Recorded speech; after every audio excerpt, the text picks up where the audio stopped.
All right, guys, this is part 2 of the back and bicep workout.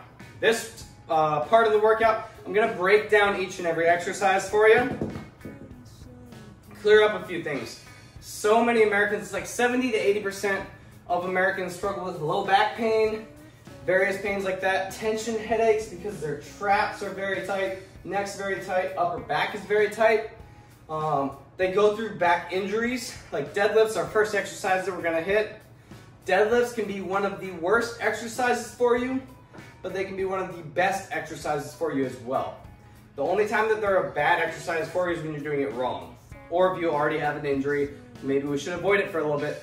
But in most cases, people will tell you that don't deadlift because they're not educated on how to do it themselves. When you do it right, deadlifts are a phenomenal exercise for you. So we're gonna break down each of the exercises, a few different reasons why I might like that exercise and why I added in. I'll get into that during like the RDL.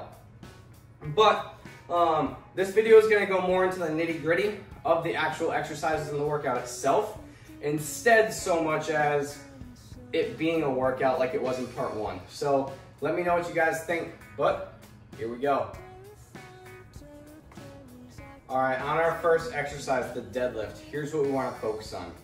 First of all, a tight core. You want to be flexing those abs because that keeps this whole middle section, almost like the trunk of your body, secure. So we flex the abs, that squeezes in the organs, that helps put a little bit more pressure on the inside against the back as we're leaning over, and all this pressure from my upper body and any weights I use is trying to pull it down. So I'm going to squeeze the abs from doing a heavy load. I'm going to breathe in, brace, and then deadlift. So here's what we want to focus on. We're going to do a side view. We don't need our butt to come down parallel. Once we're in that deadlift, we're right here. You see my butt's a little bit above my knees, keeping my core tight. I'm driving up, pushing the ground away.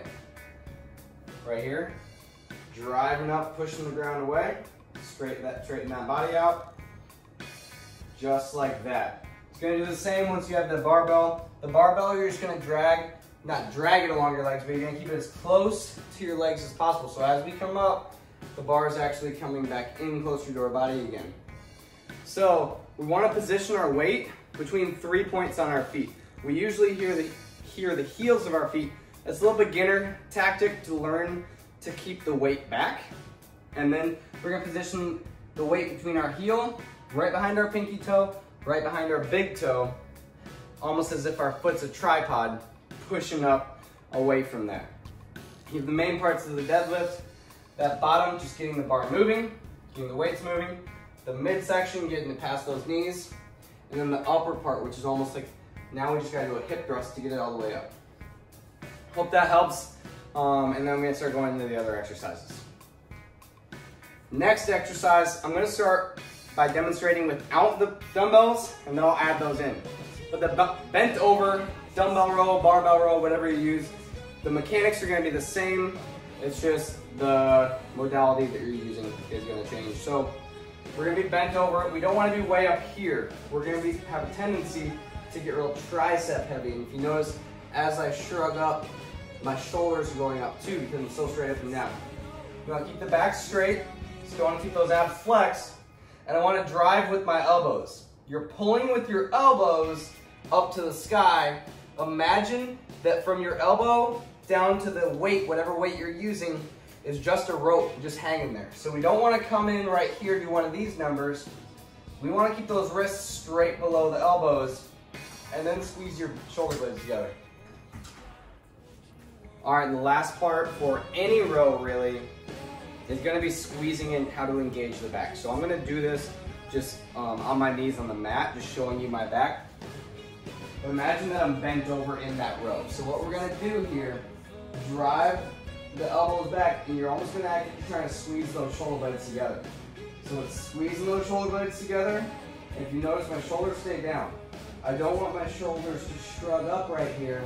That causes a lot of neck and upper back tightness. And the reason that happens is because your traps are very strong, short muscles. So they're gonna take over a lot of times and wanna come up just like that. But we wanna keep that shoulder bone low, and that's what you need to focus on, is sink that shoulder bone down low. What you're gonna do during that time is you'll notice that your lats are very engaged, are very activated right there, which is part of the thing that we're trying to work anyway. But our shoulder blades, our shoulder bones are low, and we're trying to keep them low the entire time, squeezing those shoulder blades together at the back, and you should start feeling it between about right here and right here on your back. All that big old area right here should start to feel activated versus when you come up right here, keeping it down right here. So once we add those weights back in, we're staying low, driving those elbows up, and we should feel it in and throughout that back right there on those lats or those wings.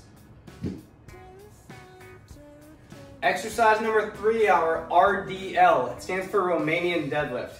So for this, knees slightly bent, and then we're gonna try not to bend them anymore throughout the entire exercise. But we're coming down, feel a deep stretch in our hamstrings. That's the point when we come back up. Now I want you to keep your back straight. That includes your neck. So as we go down, our neck doesn't come up like this. We're not watching in front of us. We're looking down, not just with our eyes. A lot of people look down with their head still up. So instead, our whole back goes straight down. We're coming straight back up. Still engage those lats. Keep that collarbone low. That's going to keep the weight closer to that point, the center of gravity in your body, and keep your core tight during this. Basically on any exercise, keep your core tight. So we're going down, keeping that back straight. Coming back up. Down. Core tight. Back up. Again, going down until you feel that deep stretch in the hamstring. Come up. If you want to activate the glutes a little more, you can squeeze the glutes at the top, but you don't have to. So this is going to be great for reinforcing the strength in that lower back. Back extensions are another good one. I'll show you that in the gym workout later, but I don't have access to one right now. So, but we want to keep that lower back strength up, because if we're going for 1 to 5 reps or something like that on a deadlift that's very, very heavy, we want to protect that lower back. Or if I were to do it with these 15s that I got right here, if I were to do a bunch of reps with those, my lower back's probably going to be one of the spots that wears out the soonest, and we don't want that to happen. So we do something like an RDL that can help strengthen up our lower back before we go into a heavy, heavy deadlift. All right, our dumbbell curls. As we come up, there's a few things here. Keep that elbow in place. You're gonna see a lot of Instagram videos of a lot of this. Those are bodybuilders that are trying to squeeze out a few more reps and things like that. But anytime that we bring our elbow forward, look at what joint's moving. My elbow joint is staying the same. It's the joint up here that's moving. So that's gonna turn it into more of a delt exercise. We don't want that. We wanna target this bicep head. So as we come up, we're gonna twist. This is just a normal dumbbell curl, nothing fancy here. So palms facing my body. As we come up, we curl, and now we have the palm facing our chest again instead of facing into our side. So we're coming up, twist, bam. The more we twist, the better. So as we're coming up, we want to twist that thing far. That's going to add more torque onto our muscle. Again, what you probably also notice is I'm not holding the center of the dumbbell. Here's the center. Right here, I have to hold that dumbbell up. It's not a whole lot of weight, but we're adding more weight to this side of the dumbbell versus that side because that pivot point, that dumbbell wants to fall that way.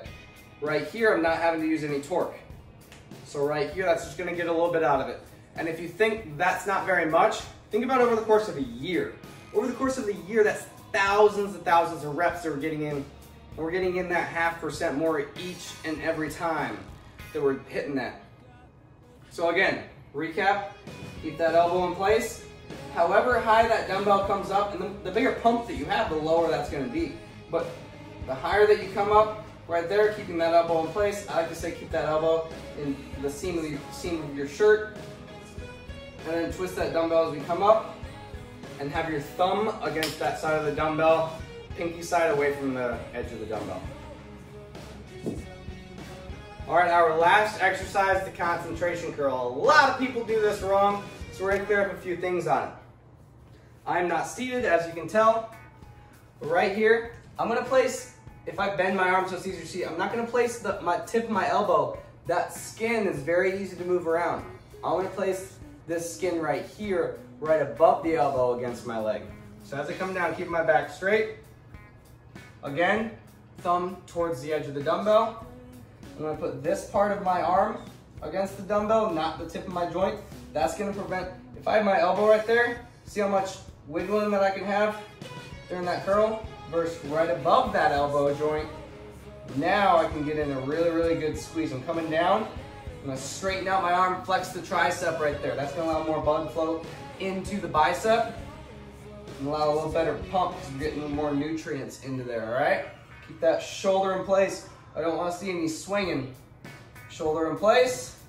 That elbow's gonna stay in place when you use the right part of the arm, and squeeze right there again. Thumb side toward the edge of the dumbbell.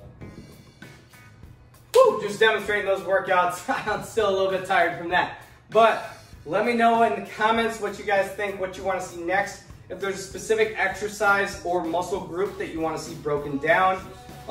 Any pains that you guys are going through that I can turn exercises into potential solutions for that, let me know. But be sure to be following me on Instagram as well. I pump out a lot of content there. And then if you want into my private Facebook group, go to Facebook, go to groups, search Jake Block, B-L-O-C-H, fitness, and request to be in that group. I'll get you added in there. There's different content.